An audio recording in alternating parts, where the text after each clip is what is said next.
আপনি কি জানেন আপনি কত বড় বিপদে পড়তে যাচ্ছেন সৌদি আরবের সিম কিনে? আপনার আকামাতে কয়টি সিম আপনি কিভাবে জানবেন? চলুন আজকের এই ভিডিও তাহলে আপনার জন্য কিভাবে আপনি আকামার নম্বর দিয়ে আপনার সিম চেক করবেন। সেজন্য আপনাদেরকে চলে যেতে হবে গুগল ক্রমে যাওয়ার পরবর্তীতে আপনাকে এখানে লিখতে হবে সিআইটিসি এভাবে লেখার পরে আপনাদেরকে এই অপশানটাতে ক্লিক করে দিতে হবে। ক্লিক করার পরবর্তীতে আপনাদের সামনে এরকম একটা অপশান চলে আসবে। এখান থেকে আপনারা কী করবেন, 3 আইকনে ক্লিক করবেন। ওকে, স্ক্রল ডাউন করে উপরে চলে আসবেন। উপরে আসার পরে এখান থেকে দেখবেন স্টার্ট এ সার্ভিসে ক্লিক করে দিবেন। স্টার্ট এ সার্ভিসের পরবর্তীতে আপনারা এখানে 3 আইকনে ক্লিক করে দিবেন। 3 আইকনে ক্লিক করার পরবর্তীতে আপনারা এখান থেকে ল্যাঙ্গুয়েজটাকে ইংলিশ করে নেবেন। ল্যাঙ্গুয়েজটাকে ইংলিশ করার পরবর্তী আবারও স্টার্ট এ সার্ভিসে ক্লিক করে দিবেন।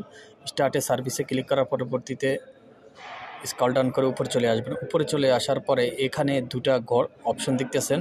এই দুটো অপশনে একটা অপশনে আপনার আকামা নম্বর দিতে হবে, একটা অপশনে দিতে হবে আপনার ডেট অফ বার্থ।